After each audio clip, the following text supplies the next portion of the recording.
शाम को आते हुए राशन लेते आना, और हाँ, मुन्ना के स्कूल में फ़ीस भरनी है, उसके लिए पैसे देते जाओ।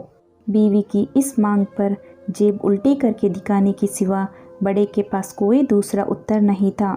माथे पर चिंता की शिकनों के साथ सवेरे तो बड़ा भाई अपने काम पर निकल गया, लेकिन उस शाम को उसने पूरे परिवार के सामने इस आर्थिक संकट को दूर करने के लिए एक प्रस्ताव रखा। क्यों ना हम उस फ्लैट को बेच दें जिसे बाबूजी ने लक्ष्मी को शादी में देने के लिए खरीदा था। बेटी को दी हुई चीज़ वापस नहीं मांगते, पाप लगता है।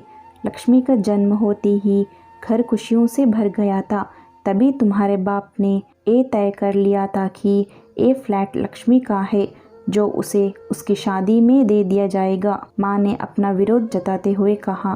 कौन सी बेटी? वो बेटी जो प्रेम विवाह कर घर की इज्जत को खाक में मिला गई और पिताजी की अंतिम यात्रा में भी ना शामिल हुई। बड़े ने टोंट मारते हुए कहा। मेरा मुंह मत खुलवा यहाँ। कौन नहीं जानता कि लक्ष्मी को उस दिन गली के नाके से ही लौटा दिया गया था और उसने अपने पिता से आखिरी बार मिलने का हक भी छीन लिया गया था। माँ ने बेटी का पक्ष लेते हुए कहा। माँ के इस वार से दोनों बेटे चुप हो गए। ना बड़ा बेटा कुछ बोल पाया, ना छोटे बेटे के मुंह से कोई शब्द फूटा। थोड़ी देर की शांति के बाद छोटा भाई बोला, फ्लैट बेच तो देंगे, पर क्या लक्ष्मी कागजात पर दस्तखत करेगी? मुझे नहीं लगता वो हमारा भला सोच भी सकती है। आखिर है तो औरत जात, पुरुषों की परिस्थिति कैसे समझ पाएगी? काफ़ी वाद विवाद और सोच विचार के बाद सब इस बात पर सहमत हुए और पड़ोस के मोहल्लों की लक्ष्मी की दोस्त को बुलाकर लक्ष्मी को घर आने का न्योता दे दिया गया। अगले दिन सुबह से गली के नाके पर खेल रहे बड़े बेटे के लड़के की बुआ आ गई की आवाज़ सुन घर वाले चौकन्ने हो गए। दोनों भाई मन में द्वेष और नफरत के साथ उसको कैसे घर में आने के लिए कहें, ऐसी दुविधा में थे।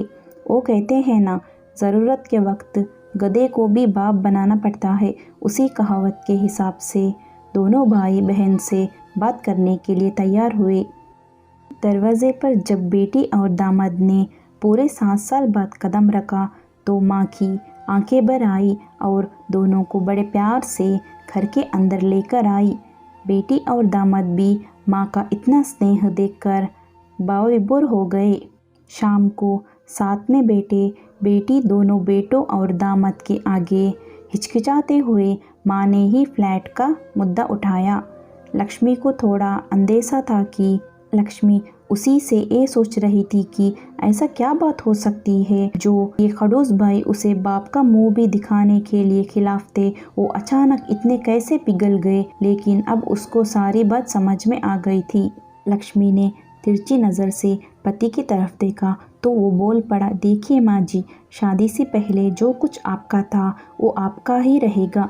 ना उस पर मेरा या लक्ष्मी का कोई हक था, ना ही भविष्य में हम मांगेंगे। इसलिए आप निश्चिंत होकर उस फ्लैट के साथ जो करना है कीजिए। आप जहाँ कहेंगे हम वहाँ साइन कर देंगे। सुबह से अपने जीजा से नज़रें चुरा रहे दोनों भाइयों ने अब जीजा को अच्छे से देखा। सुबह फ्लैट के कागजात पर बहन के दस्तखत लेकर काम खत्म किया जाए, यह तय हुआ। सब इस मीटिंग को खत्म कर उठे रहे थे कि टीवी पर अनाउंसमेंट हुआ कि आने वाले 21 दिनों तक देश में लॉकडाउन लगाया जा रहा है। लक्ष्मी के पति ने फ़ोन पर बात करने के बाद कहा, अब हम क्या करेंगे लक्ष्मी? कल ही बस भी रद्द हो गई और 21 दिनों तक कोई बस नहीं है। हम तो फंस गए। इस खबर से दो भाई बहुत निराश हो गए, क्योंकि एक तो उनकी आमदनी कम थी और 2 लोग का और खाने पीने का बोझ बढ़ गया था। लेकिन माँ अंदर ही अंदर खुश थी, क्योंकि इतने बरसों बाद घर वापस लौटी बेटी इसी बहाने कुछ दिन आराम से उसके साथ रह पाऊंगी। दोनों भाई चुटक सब्जी और फल बेच रहे थे। कुछ दिनों में ही लॉकडाउन के चलते और कोरोना वायरस के चलते लोगों ने उनसे सब्जियां और फल खरीदने बंद कर दिए। पहले से ख़राब उनकी आर्थिक स्थिति और ज़्यादा ख़राब होने लगी और वह मन ही मन लक्ष्मी के कदमों को अशुभ मानने लगे। बहन और जीजाजी से उनकी यह हालत छुपी नहीं थी। लक्ष्मी के कहने पर उसके पति ने दोनों भाइयों की सब्जी और फल की रेडियो पर लोहे की रॉड और जालियां फिट कर दी। बाजार जाकर दोनों के लिए कैप, हाथों के दस्ताने और थोक के भाव से सब्जी और फल खरीद लाए।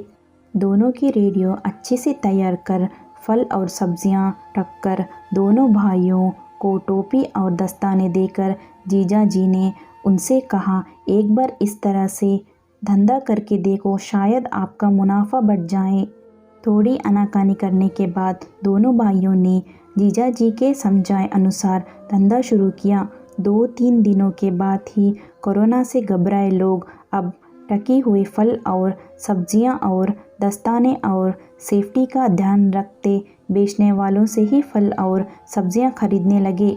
इस तरह समझदार दामाद की वजह से धीरे धीरे दोनों भाइयों का धंधा अच्छा चलने लगा और उनके घर का गल्ला जो पहले खाली हो रहा था अब धीरे धीरे भरने लगा।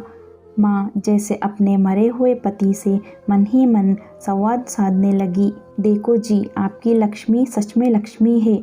उसके पाँव घर में पड़ते ही घर खुशियों से भर रहा है। दोनों भाइयों के आंखों में पहले जो गुस्सा था उसकी जगह अब शर्म ने ले ली थी। वह मन ही मन सोचते थे, क्या गलत किया था बहन ने जो हमने उसके साथ इतना बुरा सलूक किया। शादी ही तो की थी और शादी करने से पहले हमने बताया भी तो था। हम ही थे जो उसे स्वीकार नहीं कर पाए। दोनों भाइयों के मन में द्वेष और नफरत धीरे धीरे क्वारंटीन हो गए।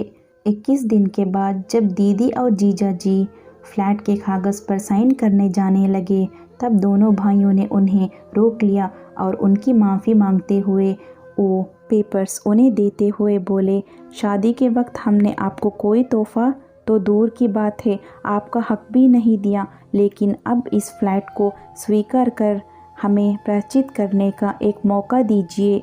सभी की आंखों में खुशी के आंसू आ गए और माँ ऊपर देखते बोली, देखा आपकी लड़की ने आज फिर हमारा घर खुशियों से भर दिया। आपको ये कहानी कैसी लगी कमेंट करके ज़रूर बताइए और कहानी अच्छी लगी हो तो प्लीज़ वीडियो को लाइक और चैनल को सब्सक्राइब कर दीजिए। धन्यवाद।